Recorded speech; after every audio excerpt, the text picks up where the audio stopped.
Good morning, beautiful souls. Let's take a moment and drop in before we begin lesson 79.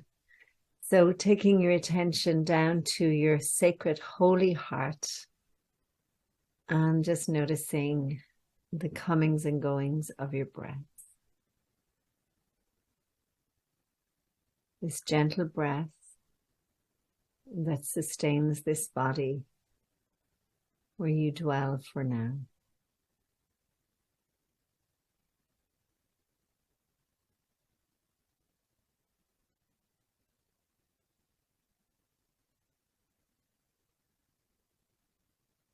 And then offering your crown, as we say together, we begin this day in gratitude. We open our hearts and we surrender to love. We ask love to lead the way through the minutes and the hours of this new day. We welcome joy, fun, and abundant prosperity. We recognize that all encounters are wholesome and that all experiences can be met with an open heart that is anchored in the truth that we are one, we are love, and we are free. We release these words, and so we let it be. And we go to lesson 79 today. So lesson 79, let me recognize the problem so it can be solved. A problem cannot be solved if you do not know what it is. Even if it is really solved already, you will still have the problem because you will not recognize that it has been solved. This is the situation of the world, the problem of separation, which is really the only problem, and it has already been solved. Yet the solution is not recognized because the problem is not recognized. So, we don't know that the only problem we have is our belief in separation. We're not even conscious of it, but we're being made conscious of it now, and that is the good news. We're starting to recognize that this is a problem. However, in truth, it's not a problem because it's not actually true. So it kind of feels like a bit of a conundrum until we unravel it.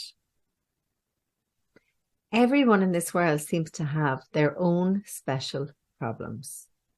Yet they are all the same and must be recognized as one if the one solution that solves them all is to be accepted. Who can see that a problem has been solved if they think the problem is something else? Even if they are given the answer, they cannot see its relevance. That is the position in which you find yourself now. You have the answer, but you are still uncertain about what the problem is. A long series of different problems seems to confront you. And as one is settled, the next one arises and the next. There seems to be no end to them. There is no time in which you feel completely free of problems and at peace. And I, for one, have known this for many, many years, that as soon as something is resolved, there just seems to be something else that's there. Or you might get a brief time of feeling peaceful, but even within that, you're almost waiting for the next thing to come. There is this feeling of this will never last. And so we attract something else in. The temptation to regard problems as many is the temptation to keep the problem of separation unresolved. Because if there seems like a pile of things as opposed to one thing, then it seems much harder to get to the love that we are. The world seems to present you with a vast number of problems, each requiring a different answer. This perception places you in a position in which your problem solving must be inadequate and failure is inevitable. So this boils down to you will always feel separate. No one could solve all the problems the world appears to hold. They seem to be on so many levels, in such varying forms, and with such varied content that they confront you with an impossible situation. Dismay and depression are inevitable as you regard them. Some spring up unexpectedly just as you think you have resolved the previous ones. Others remain unsolved under a cloud of denial and rise to haunt you from time to time, only to be hidden again, but still unsolved. All this complexity is just a desperate attempt not to recognize the problem and therefore not to let it be resolved. If you could recognize that your only problem is separation, no matter what form it takes, you could accept the answer because you would see its relevance. Perceiving the underlying constancy in all problems that seem to confront you, you would understand that you have the means to solve them all. That's pretty wow. By recognizing that we're not separate, we now have the means to solve all the seeming problems that we have.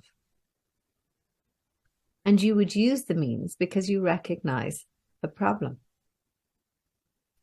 In our longer practice periods today, we will ask what the problem is and what the answer to it is.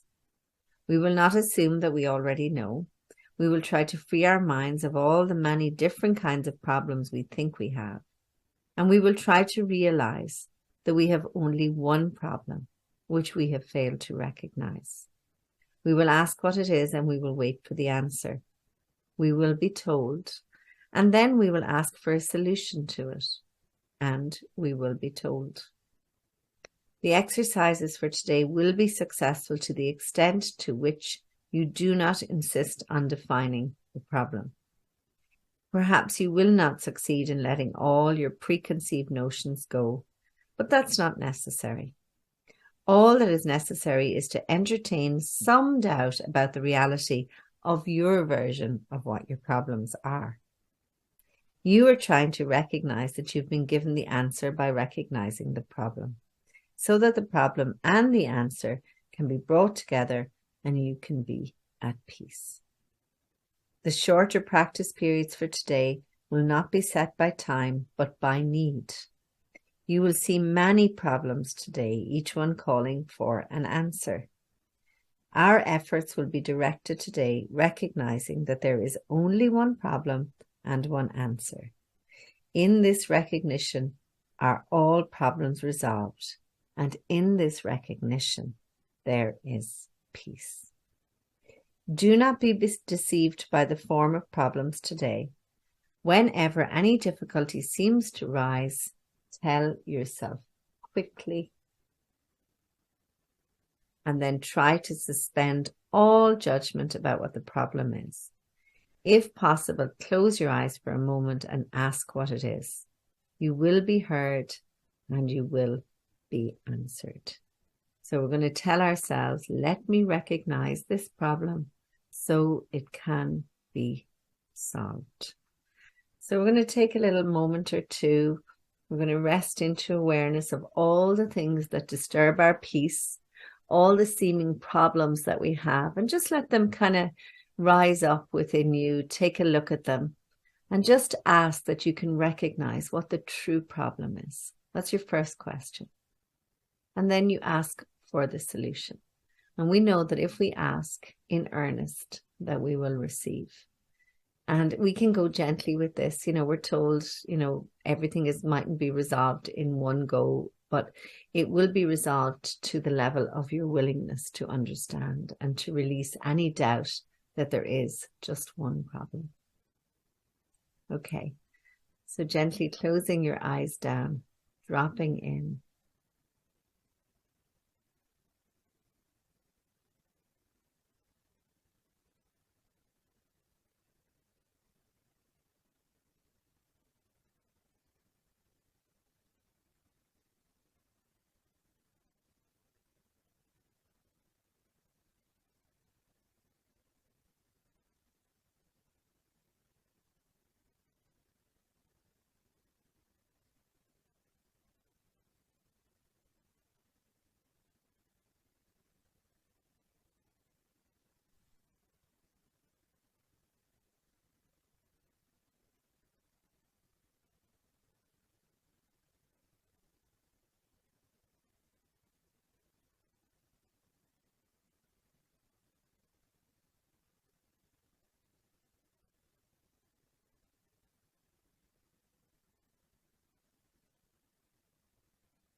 When you're ready, gently opening your eyes.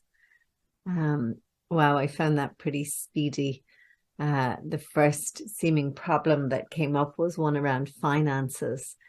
And, so it's like the problem is finances. There's a belief in separation, and the resolution is trust, because if I'm not separate from God, God is leading the way and I can trust.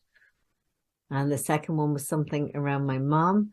And what's the problem? The problem again is a belief in separation. And what's the answer? What's the resolution? Love. And they just dropped it, trust and love.